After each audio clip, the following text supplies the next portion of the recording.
Video शुरू होने से पहले ही मैं तुम सभी से माफी मांगना चाहता हूँ कि वीडियो इतनी लेट आ रही है। क्या बताऊँ मैं तुम सभी को, मेरी तबीयत थोड़ी खराब हो गई थी और काफी काम में मैं उलझ गया था, जिसकी वजह से मैं वीडियो नहीं डाल पा रहा था। और ऊपर से तुम्हें ये बात तो पता ही होगा कि यूट्यूब कितना पैसा देता है यूट्यूबर को, और मुझे तो अभी तक कुछ भी नहीं दिया है। लेकिन इसके बावजूद अब मैं कंसिस्टेंट रहने की कोशिश करूंगा। मैं हर संडे को एक लॉन्ग वीडियो अनरावल नेक्रोमेंसर का डालूंगा, और बीच में मैं कोशिश करूंगा कि और सीरीज को भी एक्सप्लेन करूं। जैसे अभी मैं हिडन क्लास ग्रेविटी यूजर को एक्सप्लेन कर रहा हूँ, तो उसका पार्ट भी डालूंगा। और अगर कोई न्यू सीरीज स्टार्ट करनी हो तो तुम मुझे कमेंट में बता सकते हो, मैं उसे भी स्टार्ट करूंगा। लेकिन हो सकता है कि इस वीडियो के स्टार्ट में तुम्हें थोड़ा मजा नहीं आए, क्योंकि मैं काफी दिन बाद एक्सप्लेन कर रहा था। लेकिन 10 मिनट के बाद तुम्हें काफी इंजॉय होने लगेगा, क्योंकि मेरा फ्लो बैठ गया था और मैं काफी अच्छा एक्सप्लेन करने लगा हूँ। तो पूरी वीडियो देखना ताकि मुझे वॉच टाइम मिले, और सब्सक्राइब वगैरह तो तुम लोग कर ही देना जिसने नहीं किया है। तो चलो अब बिना किसी देरी के स्टार्ट करता हूँ। मैंने अपनी परेशानी तुम्हें बता दी, और इतने दिन बाद वीडियो अपलोड कर रहा हूँ, तो सपोर्ट कर ही देना भाई प्लीज। तो इस एपिसोड का शुरुआत वहीं से होता है जहां हारून को उस बॉक्स में से आवाज आ रही थी और वो उसके पास जा चुकी थी। लेकिन तभी उसके सामने दो गार्ड आ जाते हैं उस चीज को प्रोटेक्ट करने के लिए, जो देख के हारून हैरान हो जाती है। जहां तभी वो गार्ड अपने शील्ड को एक्टिवेट कर देते हैं, जिसकी वजह से अपनी हारून पीछे गिर जाती है। लेकिन वो हार नहीं मानती, वो काफी बहादुर होती है और वो अपनी स्वॉर्ड निकाल के बोलती है, अबे सालो मेरे सामने से हट जाओ। लेकिन तभी उसके सामने एक बटलर आ जाता है जो कि बोलता है, मैडम जी कहाँ जा रही हैं, और अपने स्वॉर्ड से उसे टक्कर मार के पीछे फेंक देता है, जहां हारून नीचे गिर जाती है। तभी वहां पे एक ठरकी बुड्ढा आ जाता है जो कि एक गॉब्लिन होता है, और बोलता है कि तुमने मेरी चीजों पे अपनी आंख कैसे डाली। वो अपने ठरक वाले अंदाज में हंसता है और बोलता है कि यंग लेडी तुम तो सच में एरोगेंट हो। और वो अपने हारून पर लाइन दे रहा होता है, और उसको लाइन देते हुए देखकर अपने चाचा नियक का गुस्से का लेवल अलग ही चला जाता है। अगर तूने एक कदम भी आगे बढ़ाए तो मैं तेरे दोनों टांग काट दूंगा। चाचा नियक वहां पे आते हुए बोलता है, साले बुढ़े तुझे पता नहीं अभी तूने किस पे हाथ उठाया है। तो जो बटलर रहता है वो बोलता है, ये तो वही है जो भूत का मास्क लगा के घूमता है। तो वो गॉब्लिन वाला बंदा हंसते हुए बोलता है, अरे हाँ ये तो वही है। और वो उसको बोलता है, अरे कैसे हो घोस्टफेस, तुमसे मुलाकात हो ही गई आखिरकार। लेकिन घोस्टफेस उसे घंटा भौं नहीं देता। वो बोलता है, तेज से ठरकी से थोड़ी ना बात करूंगा, मैं अपने बंदी से बात नहीं करूंगा, उसका हाल चाल नहीं लूंगा। और इसी के बाद वो हारून का हाल चाल लेता है और बोलता है, क्या तुम ठीक हो। तो हारून उसे बताती है कि उसे इस चीज में से आवाज आ रही है। और इसी के बाद जो ऑक्शन कराने वाला होता है वो बोलता है, अरे छोटा मोटा कमोशन हो गया, छोटा मोटा कमोशन हो गया, आप सब बैठ सकते हैं। जहाँ वो बोलता है कि इतना खतरनाक आइटम आने वाला है, इस वजह से लोग एक्साइटेड तो हो ही जाते हैं। और वो इतना ज्यादा ही एक्साइटेड होते हुए बोलता है कि यही तो टाइम है, बहुत अच्छा एक्साइटमेंट है, और ऐसे ही बरकरार रखते हुए हम लोग रिवील करते हैं अपने आइटम को। और इसके बाद होता क्या है, आइटम रिवील होता है, मगर हमें दिखाया नहीं जाता। हमें दिखाया जाता अपनी हारून मैडम का फेस, जो कि हैरान हो रही होती है। और इसके बाद हमें उसके फ्लैशबैक में लेके जाया जाता है, जहां वो अपने जंगल में अपने दोस्तों के साथ खेल रही होती है। और हमें पता नहीं कि वो उन्हें क्यों याद कर रही होती है। लेकिन तभी एक फ्लावर एक्सेसरी हमें दिखाई जाती है, जो कि शायद वही मेन आइटम है। और हमें बताया जाता है कि ये ओनी ट्राइब का है, जो सुन के अपने हारून का गुस्से का लेवल अलग ही चला जाता है। वो बोलते हैं, इन कमीनों की हिम्मत कैसे हुई हमारे ट्राइब के एटम को ऐसे सेल करने की, मैं इन्हें मार डालूंगी, ये कमीने ऑक्शन वाले, इनकी तो। और वो इतना गुस्सा कर रही होती है कि मैं तुम्हें बता नहीं सकता। मगर तभी उसके कंधे पे अपना जनेऊ हाथ रखता और बोलता है कि तुम्हें मुझ पे भरोसा करना होगा, अभी सही समय नहीं है। तो हारून शांत हो जाती है अपने जनेऊ का बात सुन के, और जो ऑक्शन का अनाउंसर रहता है वो चिल्लाते हुए बोलता है, ऑल राइट एवरीवन, यही तो टाइम है, बिड को स्टार्ट किया जाए। और जो उसकी स्टार्टिंग बिडिंग होती है वो होती है 1 मिलियन गोल्ड। और इसके बाद जो उसकी बिडिंग है वो बढ़ते बढ़ते बहुत आगे चले जाती है। और वही जो अजीब सा बुढ़ा रहता है वो 10 मिलियन लगाता है उस पर। जहां वो ऑक्शन कराने वाला बोलता है, हर तरीके 1 मिलियन गोल्ड कॉइन, कोई इससे ज्यादा लगाना चाहता है क्या, यहाँ पे किसी में दम है। और वो बुढ़ा भी हंसते हुए बोल रहा होता है कि वाह, मेरे आइटम में एक और ओनी का कलेक्शन आने वाला है। और वो जान के इसे चिढ़ाते हुए बोल रहा होता है, ये कितने शर्म की बात है, उसके पास कोई भी ओनी का कॉर्प्स नहीं है, यानी कि लाश। वो बोलता है, लेकिन उसे शायद इतना ही से सेटिस्फाई होना पड़ेगा। बस इतना सुनने के बाद अपनी जो हारून रहती है वो अपनी तलवार उठाती है, बोलते है, इस बहन के तो मैं इसे मार ही डालूंगी। लेकिन उसके आगे ही हाथ आ जाता है अपने जनेऊ का। और इसी के बाद जो ऑक्शन का वो रहता है बिड कराने वाला, वो बोलता है कि किसी में इतना दम नहीं कि 1 मिलियन से ज्यादा लगा सके। तभी आवाज आती है जोरों से, 3 मिलियन। और 3 मिलियन सुन के सबका मुंह खुला का खुला रह जाता है। इस टकले को तो देखो, इसका मुंह कितना ज्यादा खुल चुका है। और इसके बाद वो गॉब्लिन वाले का तो, उस बुढ़ाओ का, उसका तो दिमाग ही हिल गया। वो बोलता 3 मिलियन, ये कौन है बे? और हमें दिखता है ये कोई और नहीं, अपना चार्जन्युक है। वो बोलता है कि 3 मिलियन मैं दूंगा, अगर तुम्हारी औकात नहीं है इससे ज्यादा बिड करने के लिए, तुम सब निकल सकते हो यहाँ से, मेरा टाइम बर्बाद ना करो। उसका एटीट्यूड अलग ही है भाई, ऑरा है ऑरा। उसके बाद देख सकते हो कि उसका ऑरा कितना हैवी बिल्ड हुआ है। जहां ऑक्शन वाला घबराते हुए बोलता है कि अच्छा अच्छा, मैं ये आइटम आपको दे देता हूँ सर, आप तो सच में बहुत अमीर हो, आपने इसे तो 3 मिलियन गोल्ड में खरीद लिया। जहाँ इसके बाद बिट कंटिन्यू हो जाता है और मिल जाता है अपने जनियो को वो आइटम।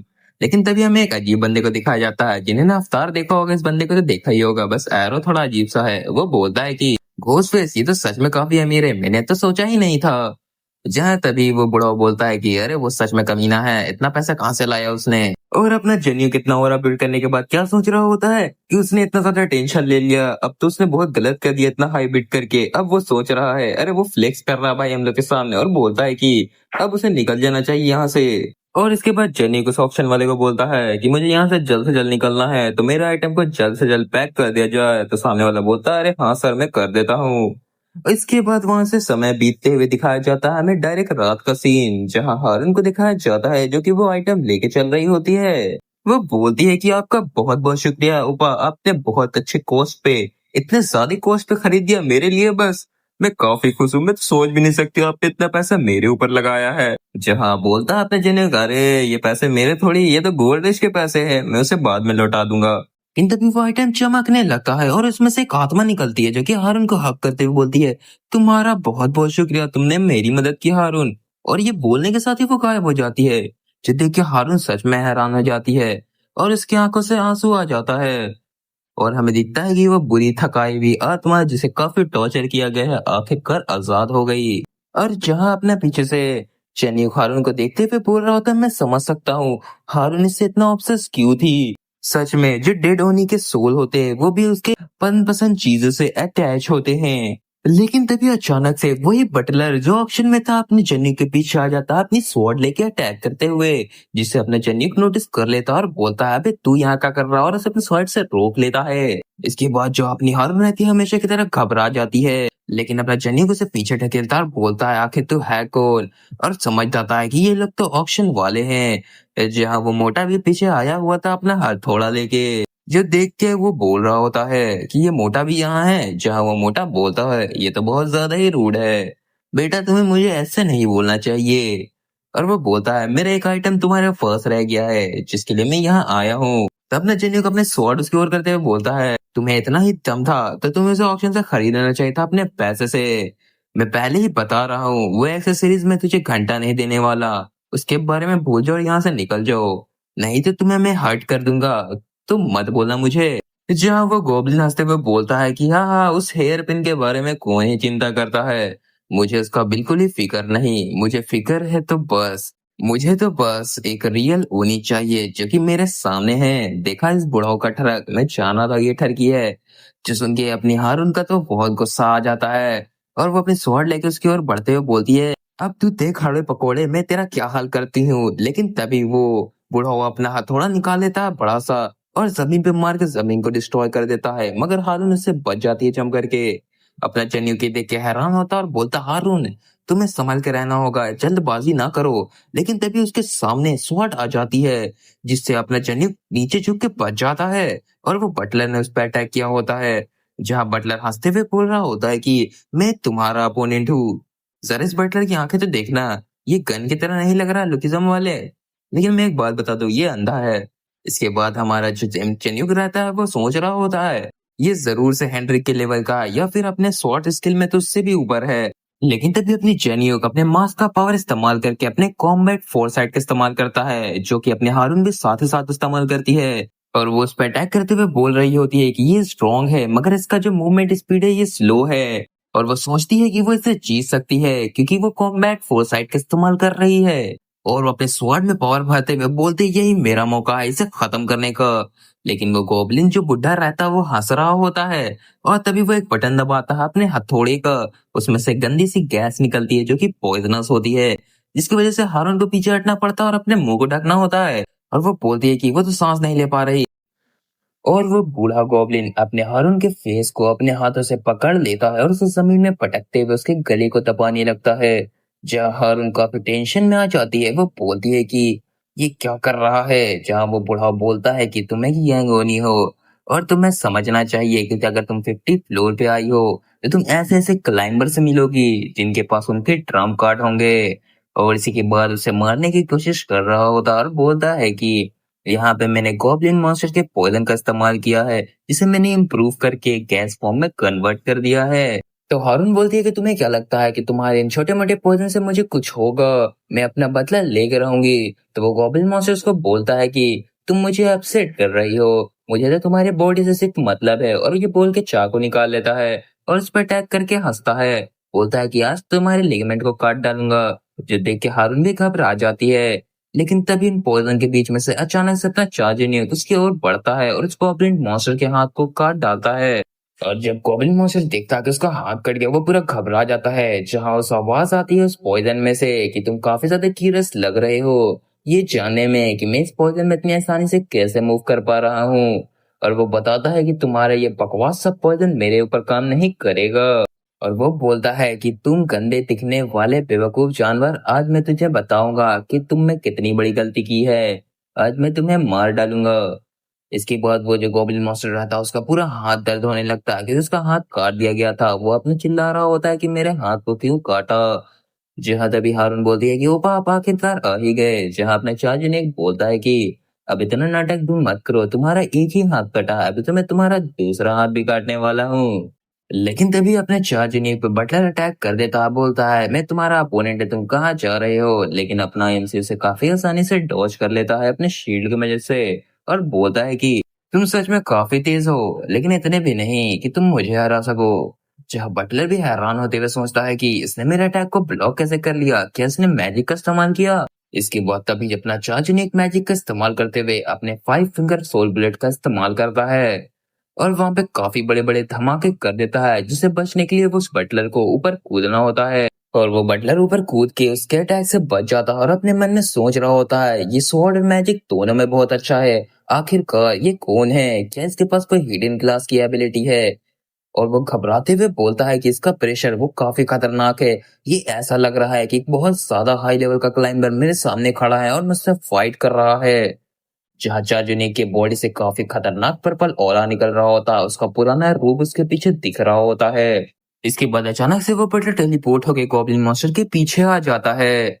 जहाँ वो गॉब्लिन मॉन्स्टर से बोलता है कि सिचुएशन बदल चुकी है और तुम इंजर्ड भी हो चुके हो, इस वजह से हमें यहाँ से निकल जाना चाहिए। जो बात बिल्कुल भी पसंद नहीं आती उस टकले गंजे गॉब्लिन मॉन्स्टर को। वो चिल्लाते हुए बोलता है अबे तुम मजाक कर रहा है मेरे साथ, मेरे सामने एक जिंदा ओनी खड़ी है और तुम मुझे भागने के लिए बोल रहा है। लेकिन इतना बोलते के साथ ही उस गॉब्लिन मास्टर के सामने तलवार आ जाती है, जो देख के वो भी हैरान होता है। जहां बटलर काफी गुस्से में बोलता है कि क्या तू भूल गया है अपना टर्म जो कि हमने कॉन्ट्रैक्ट में साइन किया था। मैं तुझे प्रोटेक्ट करूंगा इसके बदले कि मैं फाइट करूं और तू इसमें दखलंदाजी ना करे। इस वजह से मैं कह रहा हूं मेरे नजरों से निकल जा। और वो ये बात काफी गुस्से में कह रहा होता है। जब बात सुन के अचानक से ही वो गॉब्लिन मॉन्स्टर अपना हाथ पकड़ के वहां से भागने लगता है और बोलता है कि अगर मैं ओनी को नहीं ले सकता तो वो उस आइटम को ले लेगा जो ऑक्शन में मिला था, जिसे प्रोटेक्ट कर रही होती है अपने मीहो। लेकिन वो मीहो के पेट में मुक्का मार के उसे बेहोश कर देता है और वो आइटम लेके वहां से भागते हुए बोलता है कि इसे मैं अपने कलेक्शन में ऐड करूंगा। जिहा तभी अपनी हॉर्न स्वॉर्ड निकालती है और बोलती है मैं तुझे यहाँ से भागने नहीं दूंगी, रुक जा। और इसके बाद जो बटलर रहता है वो सोच रहा होता है ये ओनी ये इतने जल्दी उस पॉइजन गैस से बच के उसके इफेक्ट को नलीफाई कर दी। इसके बाद बटलर उसे रोकने के लिए उसके पीछे जाता और बोलता है कि रुक जाओ, मैं तुम्हें वहां तक नहीं जाने दूंगा। लेकिन उसके पीछे में अचानक से अपना चार्जनिक आके अपनी स्वॉर्ड लगा के उसे रोक देता है और ये बोलता है कि तुम कहाँ जा रहे हो, जो फाइट तुमने स्टार्ट की है जरा उसे खत्म तो करते जाओ। इसके बाद हमें आसपास की बिल्डिंग को दिखाया जाता है, जहाँ काफी सारे कट लगते हैं जो कि स्वॉर्ड के होते हैं। और वहां पे सारी बिल्डिंग कट जाती है, जिसे रोनोरुआ जोरो काट देता है बिल्डिंग को। इन दोनों की फाइट काफी खतरनाक चल रही होती है, दोनों एक दूसरे के स्वॉर्ड को टकरा रहे होते हैं और स्लैश पे स्लैश किए जा रहे होते हैं। जहां तभी वो बटलर काफी तगड़ा अटैक करता है अपने चार्जनिक पे, जिसे चार्जनिक आसानी से ब्लॉक कर लेता है। जहां चार्जनिक से बोलता है कि ये मैटर नहीं करता कि मैं तुम्हें किस तरीके से देखूं, लेकिन तुम सच में अपने स्किल को बर्बाद कर रहे हो एक बेवकूफ टकले एक मॉन्स्टर पे। तुम्हें इस प्लेस पे बिलोंग नहीं करना चाहिए। जहां तभी वो बटलर बोलता है, क्या कहा? ये बेकार प्लेस है, मुझे यहाँ बिलोंग नहीं करना चाहिए। और वो बटलर हंसते हुए बोलता है कि इस जगह पे मैं स्ट्रॉन्ग पीपल से मिलता हूँ, बिल्कुल तुम्हारे जैसे। जहाँ जेनिक बोलता है, तुमने क्या कहा? तुम सच में एक डरपोक चूहे हो जो कि ऊपर टावर को क्लाइंब करने से डरता है। जिस सुन के काफी मिलचर लगता है उस बटलर को। वो चिल्लाते हुए बोलता है, अबे क्या कहा? और अपने स्वॉर्ड से चार्जनिक पे काफी तगड़ा अटैक करता है। और वो बटलर पूरा चिढ़ते हुए बोलता है कि आखिर तुम जानते ही क्या हो मेरे बारे में। और बोलने के बाद काफी तगड़ा अटैक करने लगता है, स्लैश पे स्लैश मारने लगता है अपने चार्जनिक पे। और वहां पे बहुत बड़ा धमाका कर देता है। लेकिन वो हैरान हो जाता है ये देख के कि अपना चार्जनिक को उससे कुछ भी फर्क नहीं पड़ा। वो उस धुएं से निकलते हुए बोलता है, असल बात तो यही है कि तू कमजोर है। जो देख के बटलर हैरान हो जाता है और चार्जनिक उसके सीने पे काफी बड़ा स्लैश मारता है, जिससे वो घायल हो जाता है और खून निकलने लगता है। उसके मुंह से खून निकलने लगता है। जहां वो अपने मन में सोच रहा होता है, जो प्लेस वो पहुंच पाया था वो था 431st फ्लोर। उसने वहां पे देखा था इस टावर का असली फॉर्म, जो था फ्रॉड, बिट्रेयल और धोखेबाजी। यही सब था इस टावर का हकीकत। यहाँ के जो इंसान थे वो पूरी तरीके से गंदे और बेकार थे। ये सबसे ज्यादा नीच ह्यूमन थे। इसके बाद हमें दिखाया जाता है कि उसकी आंखों को काट डाला गया था, वो भी उसके एली के द्वारा। मतलब उसके टीम वालों ने ही उसके साथ गद्दारी कर दी थी। जहां उसने अपने दोनों आंख खो दिए थे। और वो चिल्लाते हुए बोलता है, वो प्लेस सच में बहुत ज्यादा ही डिस्गस्टिंग थी। और वो अटैक करते हुए चाचनिक पे बोलता है कि कम से कम यहाँ नीचे वाले ह्यूमन ये थोड़े बुरे तो नहीं, ये उतने भी बुरे नहीं है उन लोगों से, कम से कम ये एक दूसरे पे तो हमला नहीं करते। और वो बटलर बोल रहा होता है कि कम से कम वो लोग अपने हकीकत को छुपाते तो नहीं एक दूसरे से। और ये बोल के वो जमीन पे अटैक कर देता है, क्योंकि चार्जनिक वहां से हटके उसके अटैक से बच चुका था। और उसके अटैक से वो पूरा जमीन क्रश हो जाता है। लेकिन तभी चार्जनिक उसको बोलता है कि मैं जानता हूँ किसी से धोखा खाना और उनके हाथों से मर जाना कैसा फील करता है। जो सुन के वो बटलर काफी हैरान होता है। वो बोलता है, तुमने क्या कहा? जहाँ चार्जनिक बोलता है कि लेकिन तुम्हें एक बात नहीं पता कि तुम्हारी जो मेंटालिटी है वो सच में काफी कमजोर है। और ये बोल के चार्जनिक उसके मुंह पे काफी जोर से पंच मारता है। और वो ये भी बोलता है कि अगर तुम ताकतवर है तो तुम्हें आगे क्लाइम करना चाहिए था। और इसी के बाद वो उसको काफी तगड़ा पंच मारता है, जिसका प्रेशर बहुत ज्यादा होता है। और वो ये बोलता है कि तुम्हें उन्हें डिस्ट्रॉय कर देना चाहिए जिन्होंने तुम्हें धोखा दिया। और उसके पंच से वो काफी ज्यादा दूर जाके गिरता है और एक दीवार में टकरा जाता है, जिसमें काफी बड़ा गड्ढा हो जाता है। और वो उसी गड्ढे में लटक जाता है। जहां चाचू उसको बोलता है कि मैं तुम्हारे जैसा नहीं, मैं भागा नहीं तुम्हारे जैसा, क्योंकि मैं जानता हूँ कि मैं उन लोगों को खत्म कर दूंगा जिन्होंने मुझे धोखा दिया है। और इतना बोलने के साथ ही वो अपने सोल से अटैक कर देता है उस बटलर पे। जहाँ बटलर ये देख के काफी हैरान होता है, चिल्लाता है। इसके बाद सीन वहां से बदल जाता है और हमें इस गॉब्लिन को दिखाया जाता है, जो कि भागते हुए बोल रहा होता है, घोस्टफेस वो सच में बहुत कमीना है। तुम बस रुको और देखो मैं तुम्हारे साथ क्या करता हूँ। मैं तुम्हें और उस लड़की दोनों को खत्म कर दूंगा। और वो ऐसे ही गाली देते हुए वहां से भाग रहा होता है। इसके बाद वो अपने सामने एक स्ट्रीट को देखता है और सोचता है कि ये एक मेन स्ट्रीट है, अगर वो यहाँ पे पहुंच गया तो वो भीड़ में घुल मिल जाएगा और कोई भी उसे फाइंड नहीं कर पाएगा। और उसके चेहरे पे जो खुशी है वो तुम लोग देख सकते हो। और वो बोलता है कि वो ऑलमोस्ट पहुंच गया, मगर तभी अचानक से उसकी आंखों के सामने खून आ जाता है। और हमें दिखता है कि हारून ने उसके दो टुकड़े कर दिए हैं। जहाँ हारून काफी कूल आवाज में बोल रही होती है कि अब तुम आगे कुछ भी कलेक्ट नहीं कर सकते, अब तुम उन चीजों को बाय कर दो, क्योंकि अब तुम कुछ भी कलेक्ट नहीं कर सकते। लेकिन तभी वो काफी हैरान होती है किसी चीज को देख करके। और वो देखती है कि उस गोब्लिन मॉन्स्टर के पास एक गोल्डन कार्ड पड़ा हुआ है। इसके बाद सीन वहां से वापस से बदल जाता है और हमें बटलर को दिखाया जाता है, जो कि अभी भी जिंदा है। और वो बोल रहा होता है काफी खराब हालत में, ऐसा क्यों? तुमने मुझे मारा क्यों नहीं? तो अपना चार्जनिक वहीं पे खड़ा होकर उसको बोलता है कि ऐसा इसलिए क्योंकि तुम्हारे पास कुछ काम है जो तुम्हें अभी करना है। वो कमीने लोग जिन्होंने तुम्हारी आंख तुमसे छीन ली, तुम्हें उनको डिस्ट्रॉय करना होगा, उन्हें क्रश करना होगा। और चार्जनिक की ये बात सुन के काफी हैरान था वो बटलर भी। जहाँ बटलर तभी हंसते हुए बोलता है कि अगर मैं उन लोगों को खत्म कर दूं तो मैं वापस से तुम्हें खोजते हुए यहाँ आऊंगा तुम्हारे पास, और तुम रिग्रेट करोगे कि आज तुमने मुझे क्यों नहीं मारा। जहाँ चार्जनिक मुस्कुराता और उसको देखता और बोलता है कि मैं उस दिन का काफी बेसब्री से इंतजार करूंगा। इसके बाद सीन बदलता है और हमें एक कैसल का सीन दिखाया जाता है। जी हाँ, अपना वल्कन जेनियो को बोल रहा था तुम तो काफी ज्यादा कूल बन रहे थे, तुमने अपने एनिमी को भी छोड़ दिया, क्या सच में तुम गुस्सा नहीं कर रहे थे उस पे? जी हाँ, जेनिक बोलता है अपनी बकवास बंद करो। और तभी वहां पे हारून भी पहुंच जाती है जिसे हमारा एमसी वहां पे आते हुए देख लेता है। जहाँ तभी वल्कन हारून से पूछता है कि आखिरकार उस मोटे के साथ क्या हुआ, तो उसका जवाब देती है हारून कि मैंने उसे मार डाला। बट वो एक और बात बताती है कि उसके पास कुछ मिला है उस मोटे से, और वो दिखाती है उसे गोल्डन कार्ड को। जो देख के वल्कन बोलता है ये तो शायद वही कार्ड है जो कि बिल्कुल मिलता है तुम्हारे पुराने वाले कार्ड से। तो अपना चार्जनिक बोलता है कि ये उसके जैसा दिखता है, उससे कनेक्टेड है, लेकिन इस तरीके के आइटम अक्सर यूज होते हैं किसी पास की तरह। इसके बाद वो हमें बताने लगता है कि इस तरीके के पास हमें अलाउ करते हाई रैंक के ऑक्शन में पार्टिसिपेट करने में। और वो ये बात सोच के खुश हो रहा होता है कि शायद उसे वहां से रेयर आइटम मिल जाए। लेकिन तभी हारून कुछ कहना चाह रही होती है अपने जेन्यू से। जहाँ तभी वो माफी मांगते हुए बोलती है कि मुझे माफ कर देना, मैं गुस्सा करने लगी थी और मैंने आप सभी को खतरे में डाल दिया। लेकिन बस इतनी बात सुनने के साथ ही जेन्यू उसके सर पे हाथ रख के बोलता है नहीं, ये ठीक है, मैं जानता हूँ कि वो हेयर पिन तुम्हारे लिए कितना मायने रखता है, इस वजह से मैं इतना तो हैंडल कर ही सकता हूँ तुम्हारे लिए। लेकिन तुम्हें इस चीज को अपने दिमाग में रखना चाहिए कि ऐसा समय आएगा जब तुम्हें अपना बदला लेना होगा। जहाँ जन्नत की ये सब बात सुन के काफी खुश हो जाती है हारून, और वो बोलती है हाँ मैं जरूर से अपना बदला लूंगी। इसके बाद सीन बदल जाता है और हमें उस ऑप्शन वाले को दिखाया जाता है जो कि काफी हैरान लग रहा होता है उस गोल्डन कार्ड को देख के। जहाँ अपना जेनिक उसको बोलता है कि मैं होप करता हूँ कि ये ऑप्शन उसे फायदा देगा। तो सामने वाला उसे रास्ता दिखाता है उस ऑप्शन का। जहाँ ऑक्शन शुरू हो जाता है और हमें इन सभी को दिखाया जाता है वीआईपी हॉल में। जहाँ वल्कन बोलता है यहाँ उतने लोग भी नहीं आए हैं कंपेयर करें अगर पुराने वाले ऑक्शन से।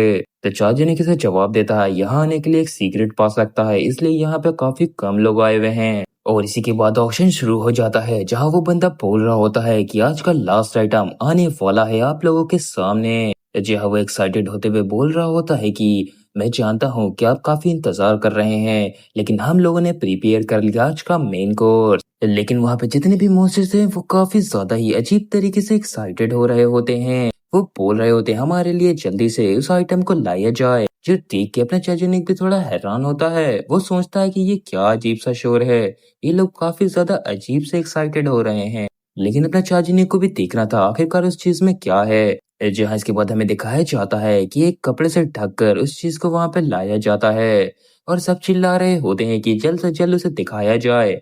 जहाँ हारून हैरान होते हुए बोलती है ये क्या, ये लोग ने केज में लाया है? तो अपना जन्युक बोलता है शायद से ये एक मिथिकल क्रिएचर या फिर डिवाइन बीस्ट हो सकता है। इसके बाद वो ऑक्शन वाला चिल्लाते हुए बोलता है कि स्पेशल फिनाले आने वाला है, क्या सभी लोग प्रिपेयर हैं? और वो आगे बोलता है कि ये लास्ट आइटम है ऑक्शन का जो हम दिखाने वाले हैं। इसके बाद उस चीज पे से पर्दा हटा दिया जाता है। लेकिन जब जनीक उसको देखता है तो वो बोलता है ये क्या मजाक है, ये कमीने इस चीज को कैसे बेच सकते हैं? और वो बात कर रहा होता है एक डार्क और वो बात कर रहा होता है एक डार्क एल्फ और वो बात कर रहा होता है एक डार्क एल्फ स्लेव के बारे में जिसे हमें दिखाया जाता है। जहाँ वो ऑक्शन वाला बोल रहा होता है हमने इसे सीक्रेटली कैप्चर कर लिया है, लेकिन वो काफी गुस्से में घूर रही होती है, जिसे देख के अपना जनीक अपने मन में सोच रहा होता है कितना खतरनाक हो रहा है इसका इसका क्लीन इंटेंट तो काफी खतरनाक सा है। लेकिन जिन्हें काफी हैरान था क्योंकि उसे अजीब सा ऑरा फील हो रहा होता है इस डार्क एल्फ में से, क्योंकि डार्क एल्फ का जो ऑरा होता है वो डार्क होता है, मगर इसमें से पूरा प्योर माना फील हो रहा होता है जो कि पूरा हाई लेवल एल्फ के बराबर था। इसके बाद जन्युक हमें बताता है कि जो डार्क एल्फ होती है वो नॉर्मली एल्फ थी जिनके एंसेस्टर पहले डार्क माना के चपेट में आ गए थे और वो डार्क एल्फ में बदल गए। इसी वजह से जो प्योर माना वो एग्जिस्ट नहीं कर सकता एक डार्क एल्फ के बॉडी में। लेकिन तभी वल्कन बोलता है ऐसा इम्पॉसिबल भी तो नहीं है कम्प्लीटली, क्योंकि अगर किसी हाई एल्फ को डिमोनिक एनर्जी के चपेट में लाया जाए तब। लेकिन वल्कन से पहले ही अपना जेन्यू बोलता है तुम क्या मजाक कर रहे हो, एक हाई एल्फ इतनी जल्दी करप्ट नहीं हो सकती, ये नामुमकिन है। लेकिन ऐसा पॉसिबल तभी है जब 4 रॉयल्टीज इसमें शामिल हों। इसी के बाद जितने भी लोग होते हैं उस डार्क एल्फ पे अपना पैसा लगाना चालू कर देते हैं। कोई लगाता है 1 मिलियन, कोई 1.5 मिलियन, कोई 2 मिलियन। ऐसे ही गोल्ड कॉइन का प्राइस बढ़ते बढ़ते 5.5 मिलियन चला जाता है। लेकिन तभी हमें काफी सारे फेडर्स को दिखाए जाते हैं वहां पर, और हमें एक एंजल को दिखाया जाता है जो कि वहां पे आ चुकी थी, जिसने 5.5 मिलियन गोल्ड लगाए होते हैं। और हमें उसका नाम हेमेली बताया जाता है। जहां उसे देख के वो डार्क एल्फ काफी गुस्से में चिल्लाने लगती है, बोलती है तुम्हारी हिम्मत कैसी हुई यहाँ पर आने की। और वो उसे मारने की पूरी कोशिश कर रही होती है। वो डार्क एल्फ वो बोलती है कि मैं तुम्हें कभी माफ नहीं करूंगी, मैं तुम्हें कभी माफ नहीं करूंगी। लेकिन वो एंजल सिर्फ मुस्कुरा रही होती है। जहाँ वो डार्क एल्फ चिल्लाते हुए बोलती है एक बार मैं यहाँ से निकल जाऊं तो वो पहले इंसान होगी तुम जिसे मैं मारूंगी।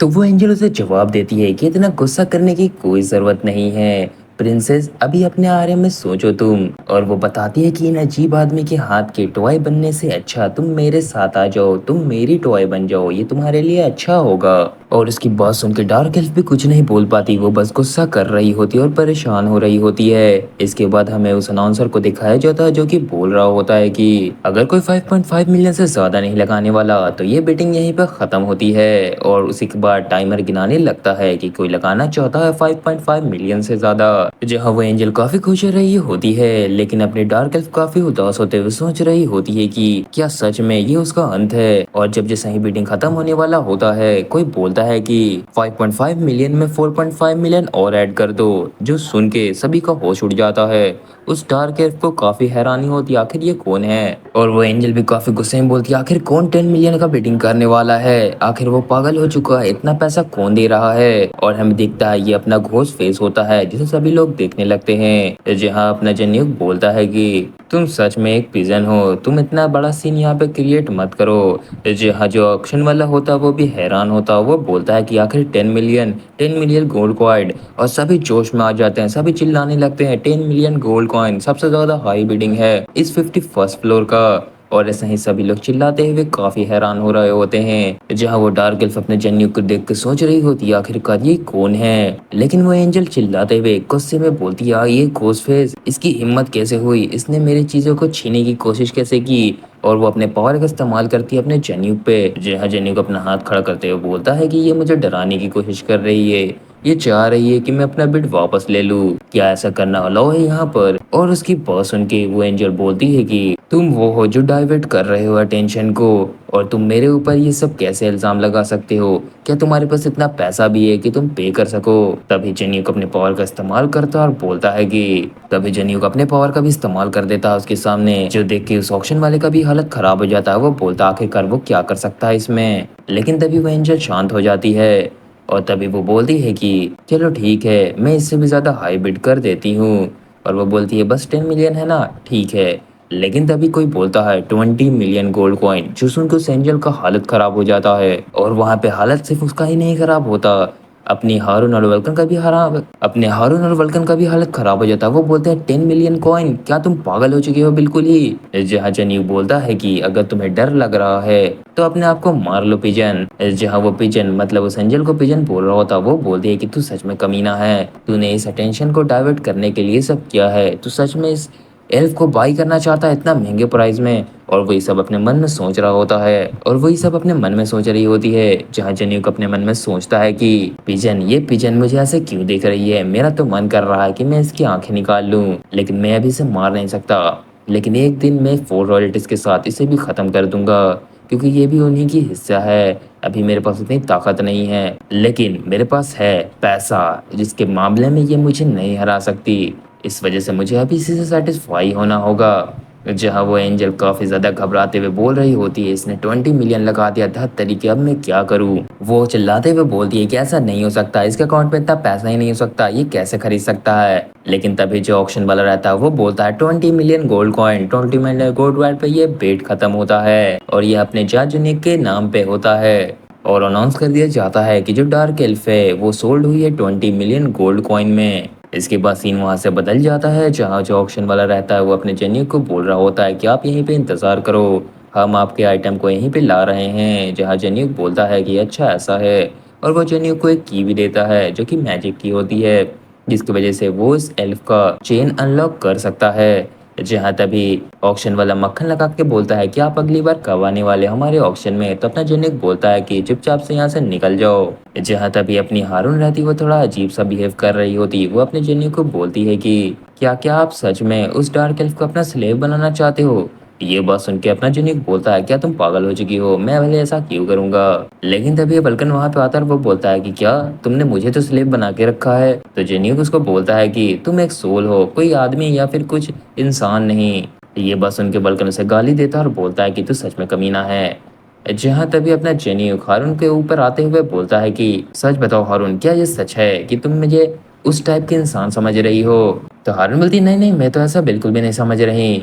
लेकिन तभी हारून अपने मन में सोचती है कि मैंने जब उस एल्फ को देखा तो मुझे भी वो काफी खूबसूरत लगी थी। जहाँ तभी जनीब बोलता है कि अच्छा ठीक है, और उसके इतना बोलते के साथ ही वहां पे वही एंजल आ जाती है जो कि बोलती है अच्छा तुम लोग यहीं पर मिल गए, मुझे लगा तुम यहाँ से चले गए होगे। और वो बोलती है कि तुम लोगों से मिलके मुझे अच्छा लगा, मेरा नाम है हिमली। जहाँ जनीब बोलता है कि अगर तुम उस आइटम को लेने आई हो तो हार मान जाओ, क्योंकि किसी ने पहले ही ट्राई किया था मुझसे छीनने का, अब वो लोग मारे गए। तो वो एंजल बोलती है कि अच्छा ऐसा तो नहीं है, मैं इस इंटेंशन से नहीं आई हूँ, लेकिन मैं तुमसे सवाल पूछना चाहती हूँ अगर ये रूड ना लगे तो। आखिरकार तुमने उसे क्यों खरीदा है, मैं ही जानना चाहती हूँ। तो अपना जेनिक उसके सामने आता है और उसको बोलता है कि तुम जानती हो कि ये काफी रूड है, तो तुमने मुझसे ये सवाल क्यों पूछा।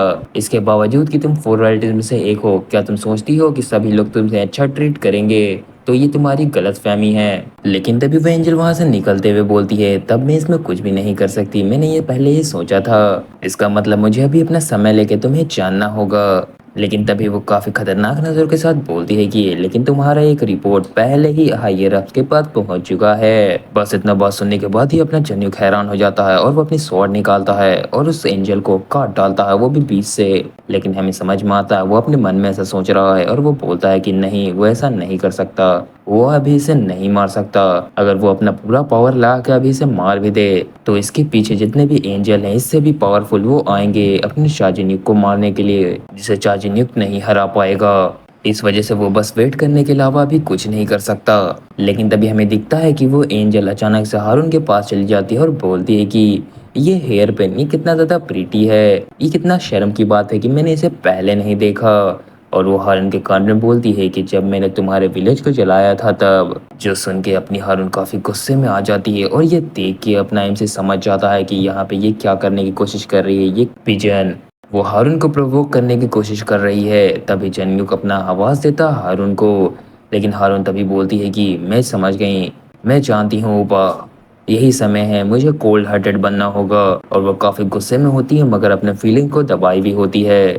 जहाँ वो हारून को देख के वो एंजल मुस्कुरा रही होती है। इसके बाद वो वहां से जाते हुए बोलती है कि मुझे ऐसा महसूस हो रहा है कि हम लोग वापस से जल्दी ही मिलेंगे। और इसके बाद वो हंसते हुए बोलती है चाचनी को मैं तुम्हारा इंतजार करूंगी 100 फ्लोर पे। जहाँ तभी जनिक उसको रोकने की कोशिश करता है और बोलता है कि तुम मुझे बताओ कि तुम्हें कितना मालूम है मेरे बारे में। लेकिन वो एंजल वहां पे नहीं रुकती और वहां से गायब हो जाती है। और इसके बाद चाचनिक अपने मन में सोचने लगता है कि मैं नहीं जानता कि तुम किस बारे में बड़बड़ा रही थी या सोच रही थी, लेकिन तुम बस वेट करो मेरा, मैं आऊंगा तुम्हारे गर्दन को काटूंगा। और इसके बाद सीन बदलता और हमें दिखाया जाता है 51st फ्लोर के जंगल का सीन, जहाँ काफी सारे सोल मॉन्स्टर बाहर घूम रहे होते हैं जो कि अपने वल्कन का होता है। और वल्कन उन्हें ऑर्डर दे रहा होता है कि सोल सोल्जर तुम लोग अच्छे तरीके से ब्लॉक करो इस जगह को, और कोई भी इंट्रूडर हमारे मास्टर के पास नहीं आना चाहिए। जहाँ इसके बाद हमें दिखाया जाता है उस डार्क एल्फ को जिसे बाहर निकाल दिया था चाचन्युक ने, और वो उससे बोल रहा होता है यहाँ पे हमारी बातें कोई भी नहीं सुन सकता।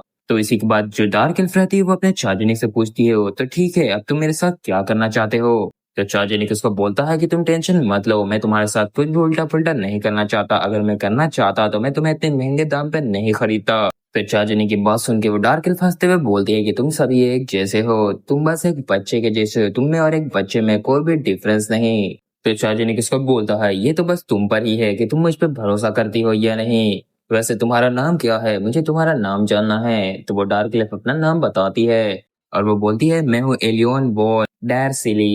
जब अपना एमसी डार्सिली सुनता है तो वो पूरा हैरान हो जाता है। वो बोलता है ये तो एक रॉयल सरनेम है, और ये नाम आता है एक एल्फ ट्री से जो कि एक डिवाइन ट्री था। और वो उसे देखता और बोलता है ये तो एक एल्फ रॉयल्टी है। तो जहाँ इसके बाद सीन बदलता है और हमें किसी को दौड़ते हुए दिखाया जाता है और हमें पता चलता है कि वो लोग हंटर्स हैं जो कि बोल रहे होते हैं कि क्या तुम लोग श्योर हो कि वो इसी जंगल में छुपे हुए हैं। तो एक बंदा बोलता है कि हाँ वो यहीं छुपे हैं। इसके बाद वापस हमें चार्जिनी को दिखाया जाता है जो कि सोच रहा होता है कि ये तो एक एल्फ रॉयल्टी है, तो ये एक हाई एल्फ और ये अभी भी ग्रो कर रही है और जो डिमोनिक एनर्जी इसने ऑब्टेन किया है डार्क एल्फ बनने के बाद वो और भी स्ट्रॉन्ग बना रही है इसे। और वो सोचता है अगर वो हेमेलिया के बारे में सोचे तो ये उसे काफी ज्यादा नफरत करती है। इसका मतलब ये 4 रॉयल्टीज के खिलाफ है। ये मेरे टीम के लिए बिल्कुल सूट करती है, इसे हमें अपने हेवन डिफेंस में ले लेना चाहिए। तो जहाँ वो डार्क एल्फ सोच रही होती है अपने मन में कि वो यहाँ से कैसे भाग सकती है और वो अपने हाथ के चेन को देखते हुए सोच रही होती है कि ये चेन उसके पावर को सप्रेस कर रहे हैं और अगर ये चेन रिलीज भी हो जाए तो कुछ समय तक वो अपने पावर को इस्तेमाल नहीं कर पाएगी। जहाँ तभी अचानक से चाबी से अपना चार्जिंग उस जगह को खोल देता है जो देख के वो डार्क एल्फ काफी हैरान हो जाती है और वो बोलती है ये क्या किया तुमने। जहाँ चार्जिंग बोलता है कि चलो खड़ी हो जाओ, मुझे कुछ सवाल तुमसे पूछने हैं। लेकिन तभी वो डार्क एल्फ वहां से भागने की कोशिश करती है और चाबी को छीनने की कोशिश करती है अपने चार्जिंग के हाथ से, मगर वो इस चीज में नाकामयाब हो जाती है और जमीन पे जाके गिर जाती है। जहाँ चार्जिंग बोलता है कि तुम्हें हार मान लेना चाहिए, एल्फ जो है वो सिर्फ माना और स्पिरिट पावर में मजबूत होते हैं ना कि स्ट्रेंथ में। जहाँ तभी वो डार्क एल्फ अपने जेन्यू से पूछती है तुमने मुझे 20 मिलियन में खरीदा है, आखिरकार तुम मुझसे क्या चाहते हो। और इसके बाद वो गंदी बात करते हुए बोल रही होती है कि अगर तुम वो चीज मेरे साथ करना चाहते हो तो ये जगह बेकार है, लेकिन मैं कभी पावरलेस हूँ तो तुम मेरे साथ कुछ भी कर सकते हो। जैसे कि वो कमीने लोग जिसने मुझे खरीदने की कोशिश की ताकि वो मेरे साथ कर सके वो गंदी चीजें। और क्या तुम भी अपने लक्ष्य के लिए मुझे इस्तेमाल करना चाहते हो। जी हाँ, ये सब बात सुनने के बाद हारून मीहो के कान बंद कर देती है, वो शर्म से पूरी लाल हो जाती है। वो चिल्लाते हुए बोलती है कि आखिरकार तुम ये सब क्या बोल रही हो एक बच्चे के सामने, क्या तुम्हें शर्म नहीं आती। क्या तुम्हें लगते है कि हमारे ओपा इस तरीके के इंसान हैं। और इसी के बाद वहां पे काफी सारे डीमन आ जाते हैं जो कि बोलते हैं कि ये तुम्हारे लिए बहुत ज्यादा जल्दी है जेन्यू, तुम्हें ये सब अभी नहीं करना चाहिए। और जो फॉक्स डीमन रहती है वो एक्सप्लेन करने लगती है इन सभी चीजों को, जहाँ एक और डीमन बोल रहा होता है कि तुम एक हीरो हो और एक हीरो को एक वाइफ और 4 मिस्ट्रेस चाहिए। जहाँ उनकी बकवास सुन के अपना चाचू ने काफी गुस्सा होने लगता है। वो बोलता है कि तुम कमीनो, तुम्हारी राय किसने पूछी, यहाँ से निकल जाओ चुपचाप से। लेकिन तभी अचानक से साइड में धमाका हो जाता है जिसपे अपने चाचू का ध्यान चला जाता है। जिस धमाके को देखकर हारून बोलती है कि ये कैसा धमाका था। जहाँ जेन्यू वल्कन से पूछता है कि क्या रिपोर्ट है, तो वल्कन लड़ते हुए उसे बता रहा होता है कि जो हंटर लोग हैं वो यहाँ पे आ चुके हैं और वो हमारे स्पीड से लड़ रहे हैं। वो काफी सारे हैं और वो वहाँ आए हैं ऑक्शन से। जहाँ वो बोलता है हमें ऐसा लगता है कि हमारी जो लोकेशन है वो आसपास के क्लाइंबर को पता चल चुकी है और यहाँ पे वो काफी सारे आ चुके हैं। जहाँ वल्कन को भी दिक्कत हो रही होती है उन लोगों से फाइट करने में। जहाँ जेनी को अपने मन में सोचता है कि इसका मतलब है मेले ने शायद ये सब किया होगा। जहाँ तभी जेनी हारून और मीहो को बोलता है कि तुम लोग जाओ और वल्कन की मदद करो और उन लोगों को यहाँ आने से रोको। जो बात सुन के अपनी मीहो तो काफी खुश हो जाती है, लेकिन अपनी जो हारून रहती है वो थोड़ा अजीब सा रिएक्शन दे रही होती है। उसे अभी भी चार्जिनिंग पे भरोसा नहीं और वो वहां से जाते हुए बोलती है कि क्या सच में चार्जिनिंग आप ऐसा कुछ भी नहीं करोगे है ना। तो चार्जिनिंग इस पे चिल्लाता है मैंने मना किया ना तुम्हें, मैं ऐसा कुछ भी नहीं करने वाला। जहाँ उनके जाने के बाद अपना चार्जिनिंग बोलता है चलो ठीक है अब तुमसे कुछ सवाल पूछना है मुझे। तो वो डार्क एल्फ अपने जेनिक को बोलती है कि क्या तुम्हारे पास कुछ अल्कोहल होंगे। इसके बाद सीन बदल जाता है और हमें फाइट दिखाई जाती है हारून अपने वल्कन और मीहो की, जहाँ वो लोग काफी तगड़ी फाइट कर रहे होते हैं और अपना वल्कन काफी सारे लोगों को मार रहे होते हैं। और वो शुक्रिया बोलते हैं हारून और मीहो को कि उन्होंने टाइम निकाल दिया। और वो अपनी पावर इस्तेमाल करते हुए बोलता है कि मैं एक बार में ही बाकी सभी को मार दूंगा। और वो सोल स्पाइक नाम के अटैक को करता है जिसकी वजह से वहां पे जितने भी क्लाइंबर होते हैं वो सभी मारे जाते हैं। इसके बाद सीन वहां से बदल जाता है और हमें कुछ अल्कोहल के बोतल दिखाए जाते हैं, जहाँ वो डार्क एल्फ बोल रही होती है कि तुम्हारे जो कॉमरेड्स है वो काफी स्ट्रॉन्ग है और इसका मतलब तुम उनसे भी ज्यादा स्ट्रॉन्ग हो क्योंकि तुम उन्हें कंट्रोल करते हो। जहाँ इसके बाद डार्क एल्फ आगे बोलती है कि तुम इतने ज्यादा पावर रखते हो, तुम तो चाहते तो उस ऑक्शन में ही उस एंजल का काम तमाम कर सकते थे, लेकिन तुमने उसे नहीं मारा। कोई ऐसा जो तुमसे कमजोर है इस टावर में, तुम उसे मार सकते हो। तो अपना चार्जिनिक उसको बोलता है कि मैं उसे मार के कुछ भी ऑब्टेन नहीं कर पाता। तो वो डार्क एल्फ बोलती है कि तुम काफी ज्यादा ही अलग तरीके के हो, तुम्हारा जो पर्सनालिटी है वो मुझसे काफी अलग है। जहाँ तभी वो थोड़ा गुस्सा करते हुए बोलती है कि क्या तुमने कभी अपने प्रीशियस फैमिली मेंबर का पेट चीरा है। तो उसकी बात सुन के अपना चाचू एक हैरान हो जाता है और वो बोलता है तुम क्या कह रही हो। इसके बाद हमें फ्लैशबैक दिखाया जाता है डार्क एल्फ का, जिसने किसी का पेट चीरा था।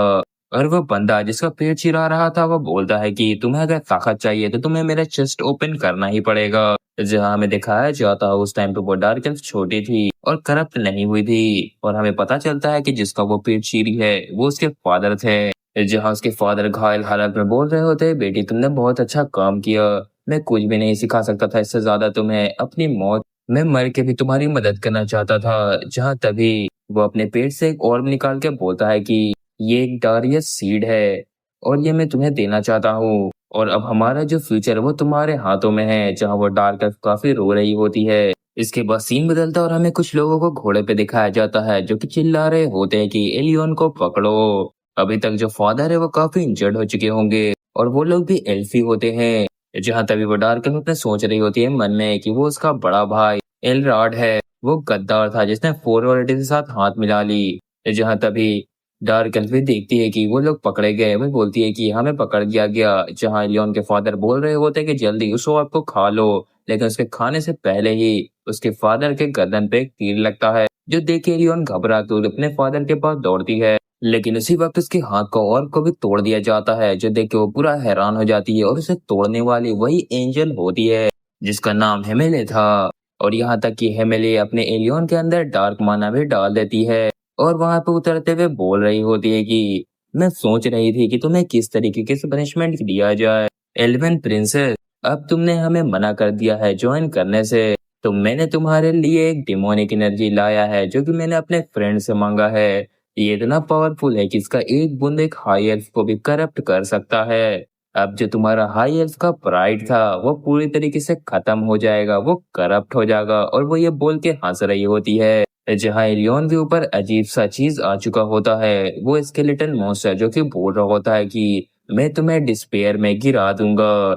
जहाँ एलियन के सर में काफी दर्द हो रहा होता है और उसके बाद वो बोलती है कि इसके बाद मुझे स्लेव मार्केट में बेच दिया गया जहाँ मैं तुमसे मिली। तो उसकी बातें सुनने के बाद चार्जनिक अपने मन में सोचता है कि अब वो समझ गया कि इसके साथ क्या हुआ। यहाँ तक कि जो एल्फ है उनको भी दबाया गया फोर रोलिटिस के द्वारा। लेकिन जो एल्फ है वो 300 फ्लोर के, वो सच में काफी पावरफुल थे, उन्हें हराना इतना आसान नहीं था। उनका जो माना और समथिंग मैजिक है वो एक अलग ही लेवल पे है, वो यहाँ तक कि फोर रोलिटिस को भी दिक्कत दे सकता है। और इसी समय के लिए उन्होंने सबसे भयानक दिमाग लगाया, उन्होंने एक अंदर से गद्दार को पैदा किया और उसके साथ हाथ मिला लिया और उसे अपने फायदे के लिए इस्तेमाल किया।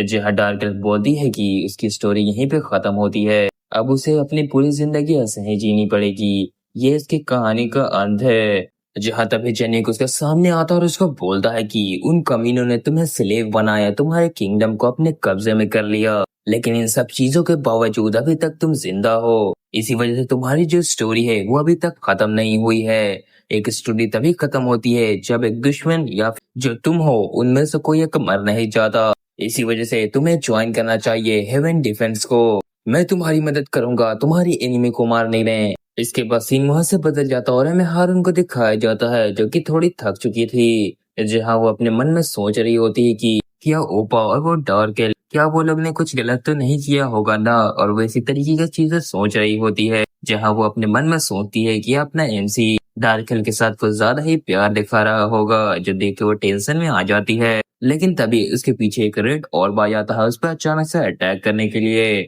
जहाँ हारून बोलती है नहीं मुझे जाना होगा जल्द से जल्द वहाँ, लेकिन तभी वो देखती है कि उसके पीछे एक रेड ऑर्क है और वो सोचती है कि क्या इसने मेरी आवाज सुन के यहाँ पे आ चुका है। और वो रेड ऑर्ब अटैक करने वाला रहता है हारून पे, लेकिन तभी वहां पे चार्जनिक आ जाता है और एक ही अटैक में उस रेड मॉन्स्टर को जमीन में गाड़ देता है, जो देख के हारून काफी खुश हो जाती है। जहाँ चार्जनिक बोलता है कि हारून क्या तुम ठीक हो। जहाँ हारून बोलती है कि उस डार्क एल्फ का क्या हुआ। तो चार्जनिक बोल रहा अगर तुम एलियन की बात कर रही हो तो वो तो जा चुकी है। तो ये सुन के हारून बोलती है क्या, जिसके बाद हमें फ्लैशबैक में दिखाया जाता है कि चार्जनिक ने एलियन के हाथ पैर खोल दिए थे। जहाँ एलियन बोल रही है कि तुम कहते हो कि मुझे बदला लेना चाहिए, मुझे अपने भाई बहन को मार देना चाहिए। जहाँ जेनिक बोलता है कि हाँ तुम्हारे ब्रदर और तुम्हारे सिस्टर ने तुम्हारे साथ बहुत गलत किया है, वो इससे ज्यादा गलत तुम्हारे साथ कर सकते हैं। तुम्हें इस बात का ध्यान रखना होगा कि तुम्हारा जो रिवेंज है वो फ्लॉलेस हो, तुम्हें उन्हें सेवरल टाइम ज्यादा पे करवाना होगा, 100 गुना ज्यादा उन्हें बदले में चुकाना होगा। क्योंकि यही है जो मैं करता हूँ अपने एनिम के साथ और करने वाला हूँ। तो उसकी बात सुनकर डार्क एल्फ उससे पूछती है कि तुम किससे बदला लेना चाहते हो। तो चार्जनिक बोलता है वो 9 स्टार और 4 रॉयल्टीज को खत्म करने वाला है।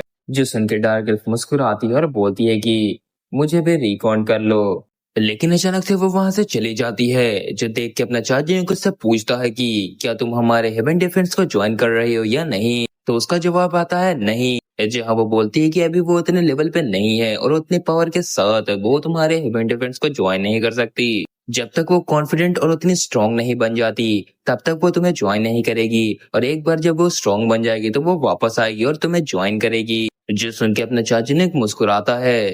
जहाँ तभी एलियन पूछती है कि आखिरकार तुम्हारा असली नाम क्या है, मैं घोस्ट फेस वाला नाम की बात नहीं कर रही। जहाँ तभी चार्जनिक बोलता है उसका नाम है चार्जन्यूक, डेथ स्टार चार्जन्यूक। और उसका नाम सुन के वो हैरान हो जाती है। वो सोचने लगती है ये तो वही स्पिरिट मास्टर चार्जन्यूक है, वो खतरनाक इंसान। और वो अपने मन में सोचने लगती है कि मैंने सोचा था ये इंसान तो मारा गया लेकिन ये अभी भी जिंदा है और ये सभी चीजें अब सेंस बना रही है। जहाँ तभी वो मुस्कुराते हुए बोलती है कि अगर वो मारी गई तो वो उसकी बॉडी को सोल पपेट की तरह इस्तेमाल कर सकता है। और इसी के बाद वह इतना बोलने के साथ वहां से गायब हो जाती है। इसके बाद फ्लैशबैक खत्म होता है और हमें दिखाया जाता है कि वल्कन भी इन दोनों के पास आ चुका है। जहाँ वो बोल रहा होता है कि अगर तुम्हारा काम खत्म हो गया तो हमें किसी और लोकेशन पे जाना चाहिए। जहाँ चार्जनिक भी बोलता है कि यहाँ पे काफी सारे क्लाइंबर आ चुके हैं जिनमें हमारे रिंगर फैल चुके हैं। और चार्जनिक बोलता है कि यहाँ पे रहना अब खतरनाक है, हमें किसी और फ्लोर पे। जहाँ चार्जनिक बोलता है यहाँ पे रहना अब डेंजरस है, हमें अगले फ्लोर पे जाना चाहिए, हम लंबे समय तक यहाँ पे नहीं रह सकते, इस वजह से अब हम 60 फ्लोर पे जाएंगे। और वहां पे हमारा गोल्ड एज भी हमारा इंतजार कर रहा है 60 फ्लोर पे। और इसके बाद हमें दिखाया जाता है गोल्ड एज जो काफी परेशानी में होता है, वो लड़ाई कर रहा होता है। वो अपने गोल्ड रश का पावर का इस्तेमाल करके काफी सारे लोगों को मार देता है। और वो हमें दिखाया जाता है तो वो काफी थका हुआ लग रहा होता है। जहाँ उसने काफी सारे लोगों को मारा होता है। जहाँ वो खिड़की से बाहर देखता और सोच रहा होता है कि तरीके हम पे अटैक हो चुका है। और उन लोगों को देख के ऐसा लग रहा है कि उन लोगों ने अपनी पूरी तैयारी करके अपनी पूरी मिलिट्री को यहाँ भेजा है। और हमें दिखाया जाता है कि वो 60 फ्लोर का जगह वो पूरा डिस्ट्रॉय हो चुका है। जहाँ सभी लोग बोल रहे होते हैं कि कुछ लोग अंदर छुपे हैं, उन सभी को मार डालो। और ये वो जगह होती है, एक शॉप होती है जो कि पोजीशन में होती है गोल्ड एज के, जो कि डायरेक्ट फंड रेज करती है हेवन डिफेंस के लिए। जहाँ हमें दिखाया जाता है कुछ लोग अटैक कर रहे होते हैं अपने पपेट मास्टर पे। पपेट भी काफी थका हुआ लग रहा होता है। वो सोचता है कि ये सोप हेवन डिफेंस को मदद करता है और अगर 9 स्टार वाले को पता चल जाएगा गोल्ड एज और हेवन डिफेंस के रिलेशन के बीच में तो हमारा काम तमाम हो जाएगा। और वो गोल्ड एज के इस चीज में इन्वॉल्व नहीं होने देना चाहता था, इस वजह से वो अपनी पूरी कोशिश कर रहा होता है उन्हें रोकने की। और वो कसम खाता है कि वो इस जगह को प्रोटेक्ट करेगा।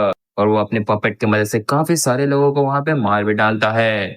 लेकिन तब ये काफी खतरनाक बॉडी बिल्डर बंदा बोलता है कि तुम मेरे शिकार हो, मैं तुम्हें खत्म करूंगा। और वो वहां पे अटैक करके काफी बड़ा धमाका कर देता है। लेकिन पपेट उसके अटैक से बच जाता है अपने पपेट की मदद से। जो देख के वो बंदा भी थोड़ा इम्प्रेस हो जाता है। वो बोलता है कि तुम एक वीक पपेट मास्टर हो लेकिन तुम्हारे हिसाब से ये बुरा नहीं था। और हमें पता चलता है कि जाइंट हिप्पो है, ये एक गिल्ड मास्टर है जिसका नाम जूस यांग है। जिसको देख के वो पपेट मास्टर भी घबरा जाता है। वो बोलता है ये तो एक गिल्ड मास्टर है, ये लोग ने सच में प्लान किया हमारे पूरी जगह को डिस्ट्रॉय करने का। लेकिन तभी उस पपेट का दोनों ही पपेट को डिस्ट्रॉय कर देता है एक बंदा और बोलता है कि तुम बेवकूफ हो क्या, तुम्हें एक पपेट मास्टर के पपेट को डिस्ट्रॉय करना चाहिए, उसके बाद ही इस पे रश करना चाहिए। और हमें पता चलता है ये भी गिल्ड मास्टर है जो कि है बेक होली। जहाँ वो व्हाइट हेयर वाला आगे बोल रहा होता है कि कोई ऐसा है जिसको बेसिक नॉलेज भी नहीं पता है, वो काफी ज्यादा बेवकूफ है, तुम्हें यहाँ से निकल जाना चाहिए। तो वो मोटा बंदा बोलता है कि आखिरकार तुमने क्या कहा, मुझे क्या नहीं मालूम है। हर समय जब भी मैं किसी बंदे को मारता हूँ तो हायर अप्स हमें पैसा देते हैं बोनस के तौर पे। जहाँ तभी व्हाइट हेयर वाला बोलता है कि हम व्हाइट शैलो गिल्ड वाले ने इसे पकड़ा है और कॉर्नर किया है, तुम्हारी हिम्मत कैसे हुई इसे मारने की कोशिश करने की। तुम एक पिग हो, क्या तुम्हें समझ में नहीं आता, तुम एक बस बेवकूफ पिग हो। जिसकी बात सुन के वो मोटा बंदा गुस्सा करता है। वो बोलता है मैं हिपू हूँ, तुम्हें क्या लगता है इस मेस को किसने फैलाया है। अगर तुम्हारे सबऑर्डिनेट्स 10 फ्लोर पे इंफॉर्मेशन लीक नहीं करते बेवकूफ की तरह तो आज ये मेस नहीं फैलता। जहाँ पपेट यही मौका को देखता है और जहाँ पपेट को ये परफेक्ट टाइम लगता है वो बोलता है ये परफेक्ट टाइम है, ये लोग डिस्ट्रैक्ट है, यही मेरा चांस है। और वो अपनी पूरी पावर लगाता है और इन दोनों को अपने पपेट बनाने की कोशिश करता है। जहाँ ये लोग उसके स्ट्रिंग में कैद हो जाते हैं, जो देख के वो भी हैरान होते हैं। मगर तभी अचानक से कहीं से एक लड़की आके पपेट पे अटैक कर देती है और इसे अनकॉन्शियस करके गिरा देती है और वो बोलती है मुझे माफ कर देना, तुम लोग लड़ रहे थे इस वजह से इस बंदे को मैंने ही हरा दिया। और हमें पता चलता है ये भी एक गिल्ड मास्टर है जिसका नाम मी है। जहाँ वो बोल रही होती है कि इस पपेटर को मैंने पकड़ा है, इसे लिख लेना अच्छी तरीके से ऐशर। और ऐशर वहाँ पे उन लोगों का लीडर होता है जो कि हवा में अपनी आर्मी के साथ होता है। और हमें पता चलता है ये एक रोड ऑफ डिवाइन का गिल्ड मास्टर ऐशर होम है। जहाँ तभी वो ऐशर नाम का बंदा नीचे आ जाता है और इन लोगों को बोलता है कि तुम लोग में से किसने घोस्ट फेस को अटैक करने का अलाउ दिया? क्या तुम लोग होली किंगडम के जो ओनर है उसे खत्म करना चाहते हो? और इसके बावजूद कि तुम यहाँ पे अपनी गंदी शक्ल लेकर आ गए हो। तो वो व्हाइट हेयर वाला बोलता है कि हमें लेक्चर की जरूरत नहीं है ऐशर। और वो मोटा बंदा ही बोलता है कि तुम ज्यादा तेज ना बनो, बस तुम थोड़े स्किल हो। तुम्हें क्या लगता है कि तुम केन के स्पोक पर्सन हो? जहाँ वो लड़की भी बोलती है कि मुझे भी फर्क नहीं पड़ता, बस तुम इस बात का ध्यान रखना कि मुझे मेरा बोनस मिल जाना चाहिए। जहाँ पपेट अपने मन में सोच रहा होता है कि मैं इस जगह को ऐसे खत्म होने नहीं दे सकता। और वो अपने कोट को उतार के फेंकता है और वो बोलता है चाहे मैं मर भी जाऊं मैं इस जगह को प्रोटेक्ट करूंगा। और वो एक सेल्फ फाइंड नाम का अटैक का इस्तेमाल करता है जिसमें वो अपनी लाइफ को रिस्क में लगा देता है, जो देख के ये लोग हैरान हो जाते हैं। ये बोलते हैं कि ये क्या कर रहा है आखिरकार। जहाँ पपेट अपने मन में सोच रहा होता है उसका बस एक ही गोल है, वो है गोल्ड एज। गोल्ड एज के ड्रीम के लिए वो कुछ भी कर सकता है और तुम सभी को मैं खत्म कर दूंगा। वो ये बोल के काफी खतरनाक अटैक उन लोगों पे चार्ज कर देता है। जो देख के वो व्हाइट हेयर वाला बंदा बोलता है ये पपेट ये तो अपने लिमिट से भी ज्यादा पावर का इस्तेमाल कर रहा है। और वो सभी लोगों को डॉज करने के लिए बोलता है, लेकिन अचानक से वहां पे एक स्नेक आकर उस अटैक को रोक लेता है। लेकिन वो धमाका काफी बड़ा होता है। जहाँ पपेट सोच रहा होता है कि ये क्या हुआ, किसी ने उसके अटैक को ब्लॉक कर लिया। और हमें दिखता है कि उसके सामने एक काफी बड़ा स्नेक है और वो अपने पूंछ से अटैक करके पपेट को घायल कर देता है और एक काफी बड़ा धमाका कर देता है। और हमें दिखता है कि वहां पे दो बंदा आ चुके हैं, जिन्हें देख के ऐशर बोलता है कि तुम लोग काफी लेट हो। और हमें पता चलता है उनमें से एक स्नेक किंग बेसेल है और दूसरा अनडेड किंग ट्यून है। जिन्हें देख के व्हाइट हेयर वाला और मोटा बंदा काफी हैरान हो जाते हैं। व्हाइट हेयर वाला बोलता है कि ये तो 300 फ्लोर के किंग रैंक क्लाइंबर हैं। और मोटा बंदा बोलता है कि ये लोग आखिरकार यहाँ क्या कर रहे हैं? जहाँ सर तभी बोलता है कि ये मर्सिनरीज हैं जिन्हें मैंने रिक्रूट किया है और ये लोग आपसे लीड करने वाले हैं इस जगह को। जब बॉस सुन के वो दोनों बिल्कुल ही खुश नहीं होते, वो बोलते हैं कि हे सर ये तुम क्या बोल रहे हो, हम इस बात को नहीं मान सकते। हम क्यों मानेंगे एक छोटे मोटे मर्सनी का कमांड? तुम्हें क्या लगता है हम तुम्हारी बातें सही मान लेंगे? जहाँ सर बोलता है ये केन का कमांड है, क्या तुम केन के कमांड के खिलाफ जाना चाहते हो? क्या तुम नाइन स्टार के खिलाफ जाना चाहते हो? और इसके बाद बोलता है कि चलो ठीक है अब हम यहाँ से जा रहे हैं। और वो उन लोगों को छोड़ के वहां से जाने लगता है। जहाँ वो लड़की बोलती है कितना ज्यादा वेस्ट ऑफ टाइम है। लेकिन अचानक से ही तभी उस मोटे बंदे का मुंह खा लेता हुआ स्नेक, जो देख के ये लोग बहुत हैरान हो जाते हैं। लेकिन अचानक से तभी वो लड़की भी मारी जाती है और ये व्हाइट हेयर वाला पीछे कूद के बचने की कोशिश करता है, लेकिन इसका एक टांग चला जाता है। जहाँ तभी ऐसर बोलता है कि तुम लोग बेकार हो, नकारे हो, तुम जैसे लोगों का कोई भी जरूरत नहीं है 9 स्टार को। और इसके बाद वो भी अपने पावर का इस्तेमाल करता है और जला के खाक में मिला देता है उस व्हाइट हेयर वाले बंदे को और बोलता है यही सर केन की विल है। इसके बाद तभी हमें दिखाया जाता है उस अनडेड वाले बंदे को जो कि अपने पावर का इस्तेमाल करता है उन लोगों पे और बोल रहा होता है कि तुम लोग जब जिंदे थे तुम लोग हमारी बात को नहीं माने अच्छे तरीके से, लेकिन अब तुम बदल जाओगे और हमारी बात को मानोगे। और वो उन सभी को वहां पे जिंदा कर देता है एक अनडेड मॉन्स्टर के रूप में। जो पावर देख के असर काफी खुश हो जाता है। वो बोलता है कि तुमने अनडेड को समन कर दिया, तुम सच में काफी कमाल के हो। मैं तुमसे बस यही एक्सपेक्ट कर रहा था, एक नोक्रोमेंसर, एक अनडेड किंग। जी हाँ, तभी वो अनडेड किंग बोलता है कि लेकिन घोस्ट फेस वो कहाँ है? तो वो बोलता है कि वो यहाँ पे नहीं है, वो शायद से अभी 60 फ्लोर पे नहीं पहुंचा। जो बॉस सुन के वो बंदा थोड़ा गुस्सा होता है और बोलता है कि क्या तुमने क्या कहा, वो अभी तक यहाँ पे नहीं आया। तो सामने वाला बंदा बोलता है ये जगह उन्हें फंड प्रोवाइड करता था घोस्ट फेस को और उसकी पार्टी को। और वो ये भी बात बोलता है कि इस जगह को कैप्चर करने के बाद हम घोस्ट फेस को भी खत्म कर देंगे क्योंकि वो आखिरकार यहीं आने वाला है। लेकिन तभी एसर की गर्दन पे चाकू रख दिया जाता है। उसने अपने अनडेड मास्टर को ऑर्डर दिया था एसर के गर्दन पे चाकू रखने का। जहाँ एसर बोलता है इसका मैं क्या मतलब समझू? तो अनडेड किंग एसर से बोलता है कि अगर घोस्ट फेस यहाँ नहीं है तो मैं यहाँ से जा रहा हूँ, मेरा यहाँ कोई काम नहीं। जहाँ एसर तभी उसको बोलता है क्या तुम प्लान कर रहे हो 9 स्टार के खिलाफ जाने का? तो अनडेड किंग बोलता है इस चीज की टेंशन तुम्हें लेने की बिल्कुल भी जरूरत नहीं। इस चीज की रिस्पॉन्सिबिलिटी मैं खुद ही देख लूंगा जब मैं घोस्टफेस को मार डालूंगा।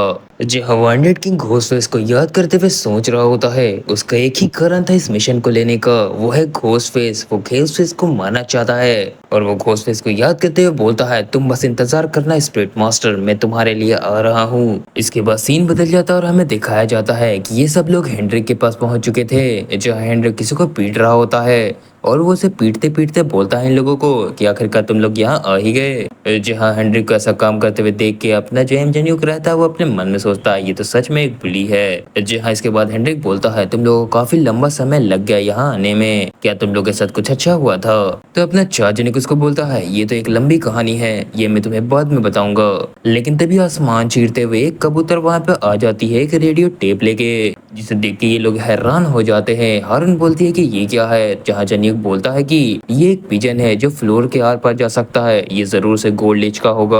जहाँ उस टेप रिकॉर्डर में से आवाज आ रही होती है, हे ये अर्जेंट है चार्जनिक, तुम्हें जल्द से जल्द 60 फ्लोर पे आना पड़ेगा, इसे तुम्हें अपने टॉप प्रायोरिटी बनानी होगी क्योंकि हमारा बेस हेवन डिफेंडेंट्स खतरे में है, वहाँ अटैक हो चुका है। जो बस उनके अपना जनिक बोलता है, क्या हमारा जो 260 फ्लोर पे था वो अटैक के अंदर है? तो गोल्ड एज उसे बताता है कि तुम्हें जल्दी करना होगा, मैं ज्यादा समय तक इन लोगों को रोक नहीं पाऊंगा, मैं अपना पूरा बेस्ट करूंगा ताकि मैं तुम्हारे लिए समय निकाल सकूं। और ये बोलने के बाद वो पिजन वहां से गायब हो जाती है। जहाँ तभी बल्कन चिल्लाते हुए बोलता है, ये सब क्या हो रहा है, हमें क्या करना चाहिए? जहाँ जनीक भी बोलती है कि जो 60 फ्लोर है वो हमें सपोर्ट करता है बहुत ज्यादा, अगर वो खत्म हो गए तो हम खतरे में आ जाएंगे। जहाँ चार्जनिक अपने दिमाग में सोच रहा होता है, गोल्ड काफी सारे बिजनेसेस को मैनेज करता है इस टावर में अलग अलग नाम से, और ये काफी रिस्की है एक आदमी के लिए इतना ज्यादा इन्फ्लुएंस होना इकोनॉमिकली इस टावर में। और वो अपना सर पकड़ लेता है और बोलता है कि धत्तरी के उन्होंने हमें पकड़ लिया। लेकिन तभी हेनरिक कुछ बोलता है, वो बोलता है कि गोल्ड वो तो काफी स्ट्रॉन्ग क्लाइंबर है, उसने तो 300 फ्लोर तक चढ़ाई की है, और अगर कुछ लोग आ भी रहे हैं तो वो उन्हें लड़के खत्म कर सकता है, इसमें कोई बड़ी बात थोड़ी ना है। शाहजनी उसे बताता है, तुम क्या मजाक कर रहे हो, वो इतना कैपेबल है, लेकिन उसने इतने स्टोर क्रिएट किए हैं अलग अलग नाम से, और जिस वक्त पता चल जाएगा लोगों को, जब फ्रंट लाइन पे अपना आ जाएगा गोल्ड लिस्ट लड़ने के लिए, सभी लोगों को पता चल जाएगा कि वो हमारे साथ है हेवन डिफेंस के साथ, और ऐसा हो गया तो उसके ऊपर हजारों तरफ से अटैक होना चालू हो जाएंगे। 4 रॉयल्टी से उसके पीछे आएंगे, उसके हर एक फ्लोर को राख में मिला देंगे। और ये सब सुन के हारून भी घबरा रही होती है। जहाँ चाचनिक बोलता है, हमारा गोल क्लियर है, हमें 60 फ्लोर पे जाना है और होली किंगडम के ग्रुप को डिस्ट्रॉय कर देना है। लेकिन तभी वल्कन बोलता है, सभी लोग एक जगह पे आ जाओ, हम टेलीपोर्ट करने वाले हैं दूसरे फुल पे। लेकिन अचानक से तभी वल्कन के सीने पे एक अटैक हो जाता है, जो देख के चाचनिक भी हैरान होता, बोलता वल्कन क्या हुआ, क्या तुम ठीक हो? तभी हमें दिखता है कि उन लोगों के सामने वही 2 बंदे आ जाते हैं अपने स्नेक के साथ, जिसमें से एक बंदा बोलता है कि मुझे माफ कर देना, लेकिन तुम लोग 60 फ्लोर पे नहीं जा पाओगे।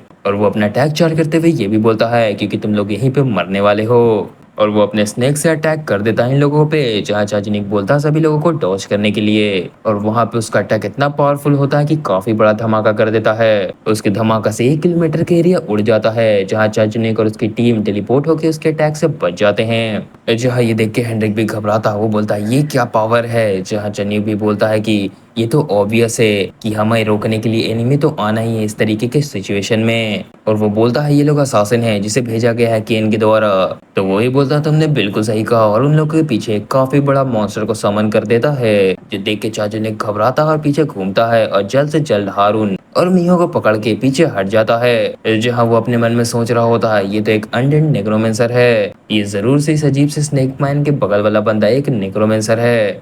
इसके बाद हेनरिक जल्द से अपनी तलवार निकालता है और उसे मारने के लिए उसकी ओर बढ़ जाता है। लेकिन तभी अचानक से स्नेक उसके बगल में आके उसे बाइट करने की कोशिश करता है, लेकिन वो पीछे हट के उसके अटैक से बच जाता है। जहाँ सामने वाला बोलता है, अरे देखो तो तुम तो सच में एक ड्रैगन हो। और वो स्नेक के ऊपर बैठा हुआ स्नेक वाला बंदा बोलता है, क्या तुम मेरे पेट बनना चाहोगे? अगर तुम मेरे पेट बनोगे तो तुम्हें मैं अपने पेट के लिस्ट में सबसे ऊपर रखूंगा। और वो ये भी बोलता है कि उसे नहीं पता कि तुम्हारा स्किल किस तरीके का है। और वो बोलते हुए काफी ललचा रहा होता है, जहाँ हेनरिक गुस्से में बोलता है कि मैं तुम्हारे ऑफर को ठुकराता हूँ, तुम एक कमीने हो। इसके बाद वापस से हमें अनडेड किंग को दिखाया जाता है, जो कि चार्जनी के सामने खड़ा होकर बोलता है कि अभी वो ड्रैगन यहाँ पे नहीं आ सकता तुम्हें बचाने के लिए। चाचा जुनिक तभी कुछ नहीं बोलता, बस देख रहा होता है उस अनडेड किंग को और सोच रहा होता है कि इसको देखते हुए लग रहा है कि ये 300 फ्लोर का प्लेयर है या उससे भी ज्यादा, ये तो शेन से भी ज्यादा पावरफुल लग रहा है। और वो तभी मुस्कुराता और बोलता है चलो देखते हैं इस समय का जो नेक्रोमेंसर है वो कितना ताकतवर है। जहाँ तभी चार्जनिक हारून और मीहो को बोलता है कि हारून मीहो जाओ हेनरी की मदद करो, मैं तुम लोगों से 60 फ्लोर पे मिलूंगा। जहाँ उसकी बात सुन के हारून और मीहो चले जाते हैं हेनरी की मदद करने के लिए। और चार्जनिक भी अपना सारा सोल्जर को बाहर निकालता और बोलता है कि मैं तुम्हारा ध्यान रखूंगा। जहाँ सामने वाला भी अपना स्केलेटन मॉन्स्टर को समन करते हुए बोलता है कि और मैं भी यही तो चाहता हूँ। और इसी के बाद उन दोनों अनडेड मॉन्स्टर का फाइट स्टार्ट हो जाता है उन दोनों के, जहाँ वो दोनों एक दूसरे को अच्छा टक्कर दे रहे होते हैं। इसके बाद हमें एक इपिक सीन दिखाया जाता है जहाँ अपना चार्जन्यू और अनडेड किंग आमने सामने होते हैं। जहाँ अनडेड किंग सोच रहा होता है कि अगर कोई मेरे सामने एक नॉर्मल एवरेज निकोमेंसर होता तो उसके जो स्केलेटन सोल्जर है वो सब मेरे सामने टिक भी नहीं पाते, लेकिन जैसा रीमर कहते हैं ये बंदा सच में पावरफुल है। जहाँ तभी अनडेड किंग बोलता है कि तुम्हारा जो टाइटल स्पिरिट मास्टर है वो मुझे चाहिए। तो चनियक बोलता है अच्छा ऐसा है। और अनडेड किंग आगे ये भी बोलता है कि तुम इस टाइटल को डिजर्व नहीं करते, इस वजह से मुझे तुम्हारी ताकत चाहिए। तो चार्जनिक बोलता है क्या होगा अगर मैं मना कर दूं, तुम मेरे एक छोटे से एरोगेंट जूनियर हो। जो बात सुन के उसे काफी बुरा लगता है, वो बोलता है कि अगर ऐसा तुम नहीं करोगे तो मैं फोर्स से तुम्हारी पावर को छीन लूंगा। इसके बाद सीन बदल जाता है और हमें दिखाया जाता है कि मीहो और हारून इस तरफ जा रहे होते हैं हेनरी की ओर, लेकिन अचानक से ही जमीन फटता है, जमीन से एक मॉन्स्टर निकलता है और उन दोनों को खा जाता है। जो देख के वो दोनों और चार्जनिक हैरान हो जाते हैं और वो मॉन्स्टर उन दोनों को निगल जाता है। और वो अनडेड किंग बोलता है कि अगर तुम अपनी पावर मुझे नहीं दोगे तो तुम्हारे कॉमरेड्स मारे जाएंगे, वो भी दर्दनाक तरीके से। और ये देखिए चार्जनी का गुस्सा अलग ही लेवल पे चला जाता है, वो बोलता है कि चुप करो और उन्हें जाने दो वरना तुम बचोगे नहीं। तो चलो ठीक है, ये एपिसोड यहीं पे खत्म होता है। इसका अगला एपिसोड संडे को आएगा तो थोड़ा वेट कर लेना और अच्छे अच्छे कमेंट कर देना इस वीडियो पे ताकि मुझे मोटिवेशन मिले। और मुझे ये भी बात बताना कि तुम्हें इस वीडियो में क्या क्या कमी लगी कमेंट सेक्शन में। और इस वीडियो को लाइक करके सब्सक्राइब कर लो मेरे चैनल को जिसने भी नहीं किया है अभी तक। तो चलो मिलते हैं अगले संडे को।